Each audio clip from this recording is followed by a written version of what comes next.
Here we are, guys. Dynamic movement. Okay, this is the tough stuff or it's going to get real spicy. Last Thursday, I showed you guys the split squat. That is this exercise here where you're challenging one leg at a time, going straight down, really working the quads, working the glute on this forward leg. Okay, pretty tough, right? So today, you're going to do something very similar, but in a lateral plane of motion. Okay, so it's good and important to work different planes of motion. And what that means is planes of motion being like which way my body is moving. There's forward, right? That is the sagittal plane. There's lateral, which is the frontal plane. And then there's a twisting motion, which is the transverse plane, right? So we're trying to get all these ranges of motion and planes of motion so that your body can be able to be functional out in the real world, right? So the frontal plane, the lateral motions are actually, for me, what tend to be the hardest, okay? And the reason for that is that we don't typically move sideways. You don't walk sideways back and forth, right? So when you practice something like that, it could be more challenging because we're not practiced at it. So today we're going to do a lateral lunge, okay? Now, there's a lot of different things that limit us in this particular motion. And in this exact one, it's usually hips and groin that really limit us. So you're going to have to pay attention to how your hips and groin feel as you get into the position in itself. And then from there, really listen to your body. How low can I go? How fast should I go?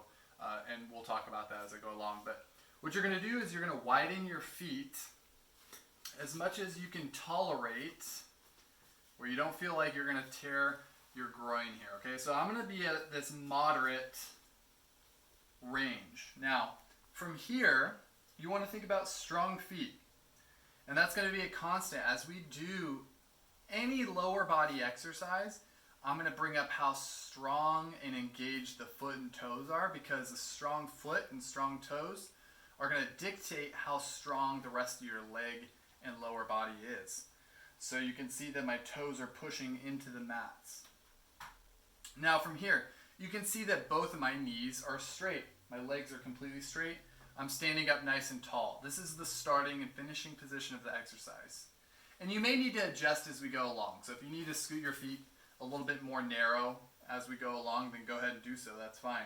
You may notice that your feet actually slide apart, so you may need to slide closer as you go along anyways. Okay, so now the lateral lunge. What you're going to see is I'm going to keep my chest nice and upright, but my hips and body are going to go in one direction, and my other leg is going to be straight, okay? So what I'm going to think is, and I like to put my hands on the hip crease of the side that I'm going to go towards. So I'm going to go to my left side first, and I'm going to continue to do all of my left side first. Okay, so I like to put my hands on my left hip crease.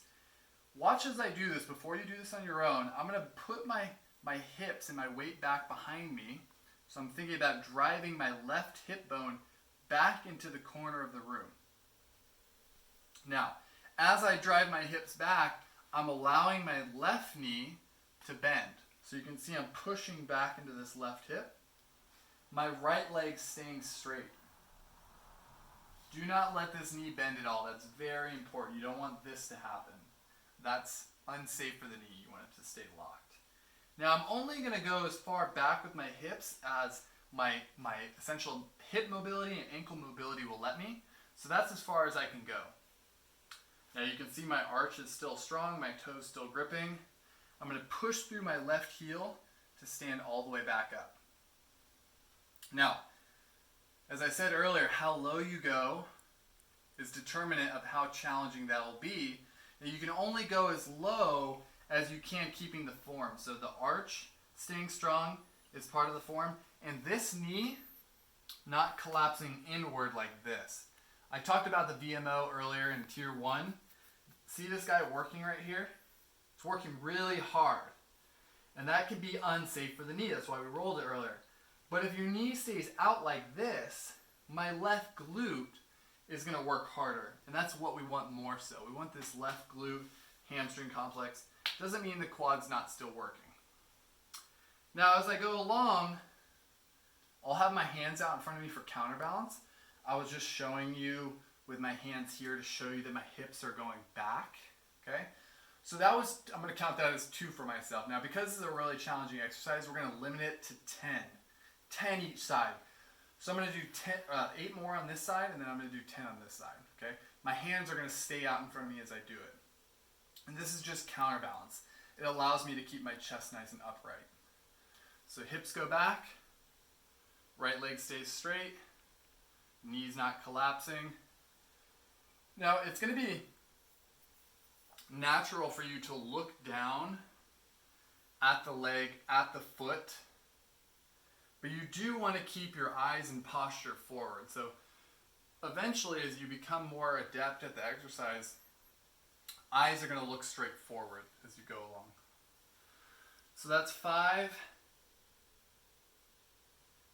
Right leg is staying straight. 6. Real slow. You guys might need to abbreviate it. Maybe I only go to here. Look at this. That's it. That's totally okay. Maybe here.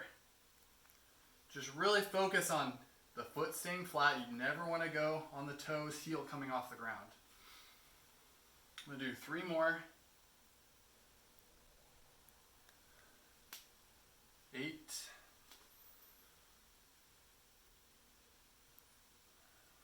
9. Stand all the way up after each rep. And 10. Now, you could always do this alternating back and forth, but for me and the way I like to teach is if you could just focus on one side and nailing down that side and getting in the rhythm of doing one side, it helps you develop the pattern a little bit better than if you were to just alternate. Because your left side is different than your right? So your right side might feel totally different.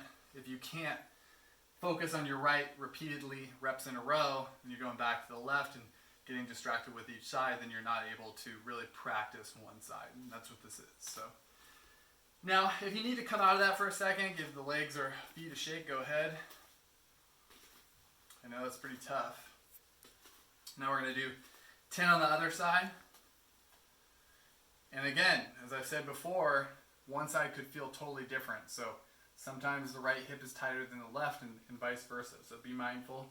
Strong feet, arms out in front, hip goes back, knees not collapsing, this leg is straight.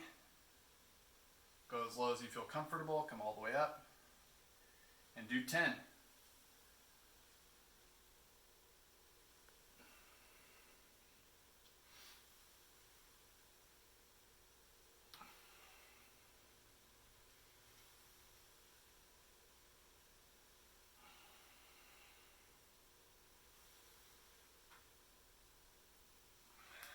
That's 5.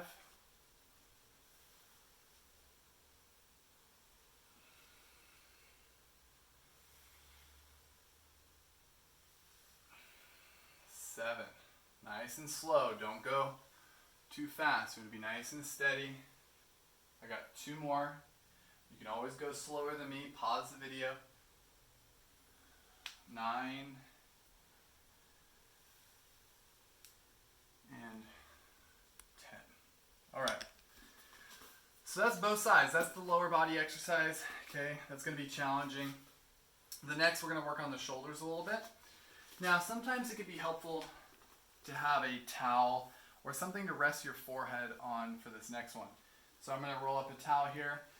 I'm going to rest my forehead on the towel, and what we're going to do is we're going to challenge our shoulders. It was called a controlled articular rotation of the shoulder joint, okay? So much like we did before where we started on our stomach in the Superman position, that's going to be your starting position for this exercise, but you're going to keep your head facing the ground with your forehead resting on that towel or on the ground. You can rest your forehead on the ground like this.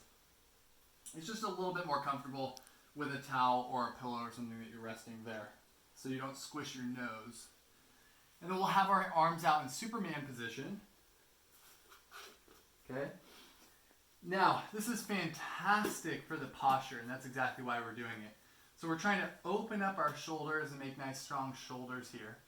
Now, as you do this though, it's really, really important that you go as slow as possible. Slow is control, and control means joint strength, okay? Time under tension creates a strong system and therefore strong ligaments, strong tendons, strong joint capsules, things that you need to keep a strong shoulder or any joint, okay? So if you go slow, it's better for the joint. Okay, so I'm going to lift my arms and I'm going to bring them back behind me as slowly as I can. That's what's going to happen. So thumbs are going to go up to the sky. My lower body, my back, everything is relaxed there. That's as high as I can go. Now I bring my arms back behind me, keeping them as high off the ground as I can. I'm rotating my thumbs to the ground now, keeping the height of my arm and shoulder, rotating the thumbs back, rotating the thumbs up and back now. Arms are still as high as I can. Now I'm going to rest the backs of my hands on my butt or low back as high as I can go. Super slow. I'm not going to slide. I'm going to rest my hands on my back as high as I can get them. And that's it, right there. After that half second of rest, you lift them off again. Drive back to reverse the motion exactly the way that you came back in the first place. So arms then come forward. Thumbs begin to rotate down. Then the thumbs rotate forward. Arms are coming forward to Superman. All the way out in front of me, staying high off the ground. Then I sit down and rest. Okay, that rep in itself right there took a long time, right? So we're not going to do very many. I usually do between 3 and 5 of these, okay? And if you feel like your form is changing or your tempo is changing, that you can no longer keep the slow tempo, then that's where you should stop. I don't care if you do 2 of the tempo that I just did. You do 2, and that's totally okay. Okay, so I'm going to do, we'll see, 3 or 4 more, and then we'll move on. So again, I'll walk us through it. Lift the thumbs as high as I can. Bring the arms back. Thumbs begin to rotate down. Thumbs begin to rotate back. Bring the hands back behind you. As high as you can go. Hands then go on the low back. Without sliding, you rest. Then lift. Bring them back again as high as you can. Rotate the thumbs forward, bringing the arms forward. Slowly, slowly, Superman, thumbs up and down. Okay, I'm going to do 2 more. I'm not going to talk, so you just do this at your own pace. It's pretty hard, but try to breathe along the way.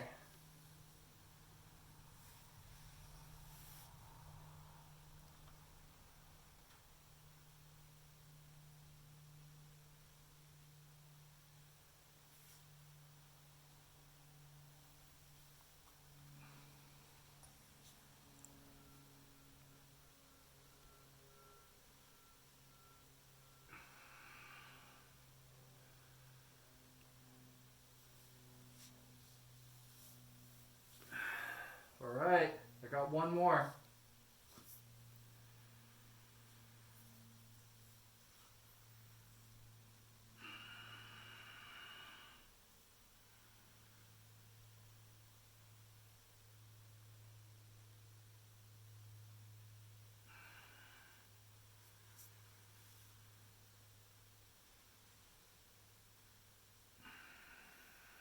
Fight for the tempo. Keep it slow.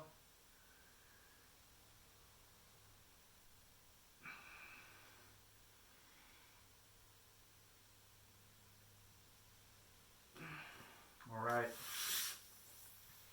There's 4. So that's the shoulders, and trust me, your shoulders will be worked after even just 1 set of those. So You know, sometimes I recommend 2 sets, sometimes I recommend 3. If you're doing 2 reps at a time for that exercise, then you want to do more sets. You would probably want to do 3 sets. If you're doing 5 reps in that one set, then maybe you just do 2 sets, and that's okay. But feel it. You want to get some work in that exercise. So if you're just doing 2 at a time, you're going to need to do more sets, and that's okay. Okay, now the last thing that we're going to do is going to be very much conditioning dynamic movement. It's a primal movement called a bear crawl. And if you've done any sort of functional fitness or anything like that, then you're very familiar with it. My version is very precise and very slow. So what I've offered you so far in a lot of things that we're doing is slow means controlled, and controlled means safer for the joints. It also means more muscular toning and strength. So no different for a bear crawl, even though we're moving in some fashion forward and backward. So the way I like to show it is with something on the back, okay, specifically the low back. If I have something on my low back, it's going to tell you, the viewer, and me, the exerciser, how well I'm moving and how stable I'm keeping my core. So essentially, if I lose the block, if it falls off my body, then you know that I'm moving too fast and I'm moving instably, okay? I'm going to try to keep the block on my back as I do this. Now, the position is starting in a tabletop position, okay? And then I'll put the block on my low back, hopefully centered-ish. Now, I'm going to have my hands under my shoulders and my knees under my hips, okay? Then I'm going to take my knees off the ground, okay? And when I do this, this is a very core engaging, shoulder engaging, and thigh engaging position. So that's the starting position. Now, what we do from there essentially is we crawl, we move forward, keeping our knees off the ground. Now, to be really precise with it, you want to move your opposite hand and foot and leg at the same time. So I'm going to step my left hand and right leg at the same time, my right hand and left leg at the same time. Okay? And I'm going to do so very slowly to stay in control, as I said. My core is staying braced, and I'm breathing to really keep my conditioning, to keep my heart rate stable as I really work through this movement. So I'm going to lift, and watch how slowly I do this.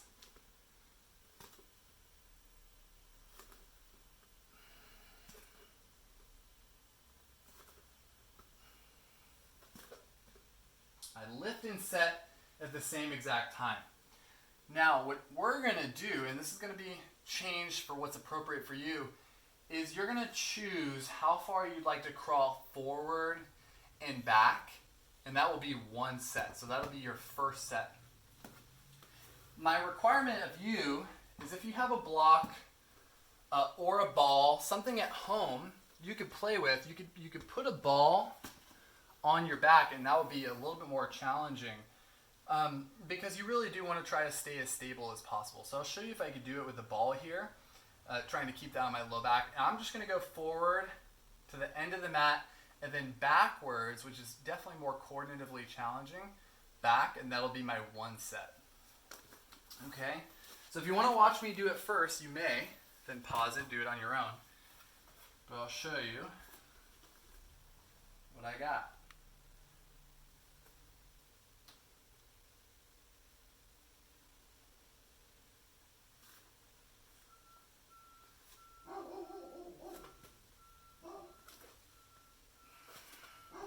Really thinking about keeping my core braced here.